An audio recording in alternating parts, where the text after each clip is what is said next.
Agents involved? Was there some payment involved? Yes. There's no agents involved. You know, I had the first question you read. The problem we've had, and this is what I've been trying to correct since I got into this ministry, the problem we've had in this country when it comes to job migration has been in corruption. People have been conned. People have killed themselves because they have paid thousands of shillings, hundreds of thousands. People have sold their shambas, and agents have eaten their money. It's a very, very, very bad thing. Currently, as we speak, we've got 5,000 Kenyans stuck in Qatar, living as refugees in Qatar, who were taken there during the World Cup period. Some of them promised jobs that never actually realized themselves. And because they have paid 200, 250,000, they refused to come back home. They are staying there until they get a job from somebody. So that's one of the issues that I'm dealing with. 5,000 Kenyans who are being fed by the International Organization for Migration every day. In Qatar, it's happening all over. And it's because of these rogue agents in our country that are doing these things. So when you hear people asking, oh, is this a government thing? Because all of them wanted to participate. On the first day at KICC, we had agents who came who are not part of the game, started to charge people, bring 100,000, bring your passport, I'll take it through. Ukora, you know, we discovered a vehicle with about 40 passports. Somebody already collected people's passports, you know, so that you can give money. So what you're trying to do is also clean the system so that it doesn't matter, you know, you can come, and what we're asking people to do is this. You come in, when you're interviewed, you pay nothing at all.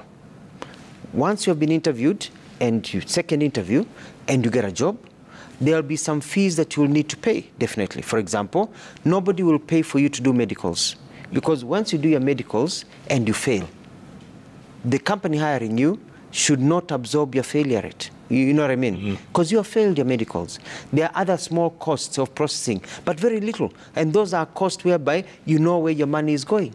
You know? And if you pay a fee and you fail your medicals, then the rest of the money for the processing is returned to you because you're not traveling. So I want to keep this as clean as possible so that people know that I am doing something. You know, I'm not being asked for money. I'm not being asked to provide, to go sell my shamba so I can get a job, providing opportunities for people.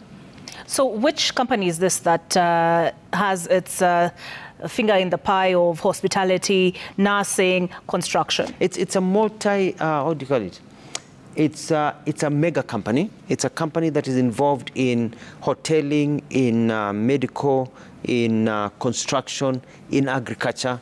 It's a huge holding company with several companies within it. So we've got several companies working all over the Middle East, from Algeria to Libya to Qatar to Saudi to Qatar to, you know, all those, and Dubai.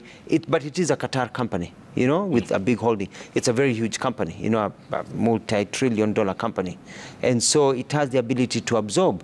Its workforce currently is in the excess of 65,000 people in different tiers. They own 5-star hotels, they own 5-star hospitals, they own factories for this and that. So they have the ability to recruit. And I was talking to the CEO, the owner of the company the other day, and they're so happy with what is happening in Kenya.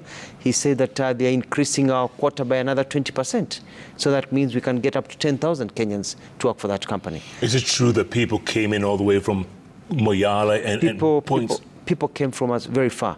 I was being told a story this morning about some young men came all the way from Busia, from Western Kenya, and they were lining up at 6 o'clock in the morning. They were the first people.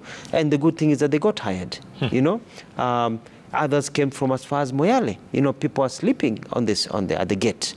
You know, people came from Nyahururu, could not go back home because the line couldn't get to them in the morning, so they slept there at KCC, you know, in the grounds of KCC at night, so that in the morning they would be there to get a job. And, you know, this is what the lady you showed here in the story that you gave woke up in Nakuru, came the whole night. I mean, she traveled the whole night, came early in the morning to be tested, and now she got hired. She doesn't have a godfather.